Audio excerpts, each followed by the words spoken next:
ഒരിക്കൽ കൂടി നമ്മൾ ശിരൂരിലേക്ക് പോവുകയാണ്. അവിടെ അർജുന് വേണ്ടിയുള്ള പുഴയിലെ തിരച്ചിൽ നടത്തുന്നതിൽ പ്രതിസന്ധി ഉണ്ടെന്ന് കർണാടക ഉപമുഖ്യമന്ത്രി DK ശിവകുമാർ പറയുന്നുണ്ടെങ്കിൽ പോലും നാവികസേനയുടെ ഒരു സംഘം അവിടെ വന്ന് പരിശോധന നടത്തി എന്നുള്ളതാണ് ഏറ്റവും പ്രധാനപ്പെട്ട കാര്യം. ആ പ്രധാനപ്പെട്ട വിഷ്വലുകളാണ് പ്രേക്ഷകർ കാണുന്നത്. ടഗ് ബോട്ടുകൾ അവിടേക്ക് എത്തിച്ച്, ചെറിയ ഡിങ്കി ബോട്ടുകൾ അവിടേക്ക് എത്തിച്ച് നാവികസേന ടീം അവിടെ വിശദമായ രീതിയിൽ ആ പുഴയിലെ ഒഴുക്ക് സംബന്ധിച്ച പരിശോധന നടത്തിയിരുന്നു. അതിൻ്റെ ദൃശ്യങ്ങളാണ് പ്രേക്ഷകർ കാണുന്നത്. AK അഭിലാഷ് നമുക്കൊപ്പം ഒരിക്കൽ കൂടി ചേരുകയാണ്. അഭിലാഷ്, നേരത്തെ പറഞ്ഞ ദൃശ്യങ്ങൾ നമ്മൾ ലഭ്യമാക്കിയിട്ടുണ്ട്. പ്രേക്ഷകരെ തത്സമയം കാണിച്ചുകൊണ്ടേയിരിക്കുകയാണ്. ആ തിരച്ചിൽ നടക്കുന്ന സമയത്തുണ്ടായിരുന്ന ആ ആൽമരത്തിൻ്റെ ചുവട്ടിലേക്കാണ് ആ ബോട്ട് വലിച്ചുകൊണ്ട് കയറ്റിയത്. അവർ പരിശോധനയ്ക്ക് പോകുന്ന ദൃശ്യങ്ങളും കാണാനാകുന്നുണ്ട്. എന്തെങ്കിലും അനുകൂലമായ തീരുമാനങ്ങൾ ഉണ്ടാകാനുള്ള സാധ്യതയുണ്ടോ അഭിലാഷ്?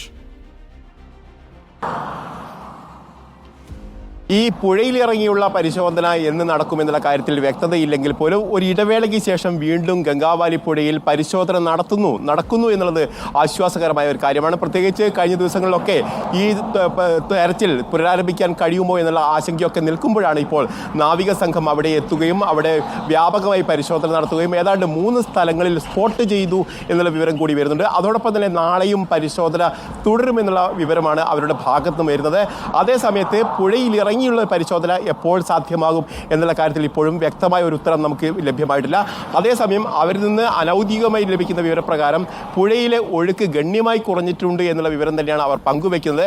അങ്ങനെയാണെങ്കിൽ ഒരു പക്ഷേ നാളെയോ മറ്റന്നാളോ തന്നെ അവിടെ തെരച്ചിൽ പുനരാരംഭിക്കാൻ കഴിയേക്കും. അടിത്തട്ടിൽ ഇറങ്ങിയുള്ള ഒരു പരിശോധന സാധ്യമാകുമെന്നാണ് നമുക്ക് മനസ്സിലാക്കാൻ കഴിയുന്നത്. അതോടൊപ്പം തന്നെ ഈശ്വർ മാൽപ്പി അടക്കമുള്ള ആളുകൾക്ക് അതിനുള്ള അനുമതി നൽകുമെന്ന് നേരത്തെ തന്നെ കർണാടക സർക്കാർ വ്യക്തമാക്കുകയും ചെയ്തിരുന്നു. അതിൻ്റെ അടിസ്ഥാനത്തിൽ ഒരുപക്ഷേ ഈശ്വർ മാൽപ്പി അടക്കം ഈ സംഘത്തിൻ്റെ ഭാഗമായി വന്നു ചേരാനുള്ള സാധ്യത കൂടിയുണ്ട്.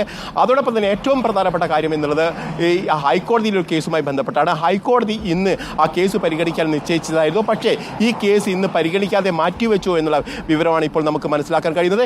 ഏതായാലും ഗംഗാവാലി പുഴയിൽ പരിശോധന നടത്തിയിരിക്കുന്നു. നാവിക സംഘം അവിടെ എത്തുകയും ഡിങ്കി ബോട്ടുകളിൽ അവിടെ എത്തി വ്യാപകമായി പരിശോധന നടത്തുകയും 3 സ്പോട്ടുകൾ ഐഡന്റിഫൈ വിവരങ്ങൾ നൽകിയത്.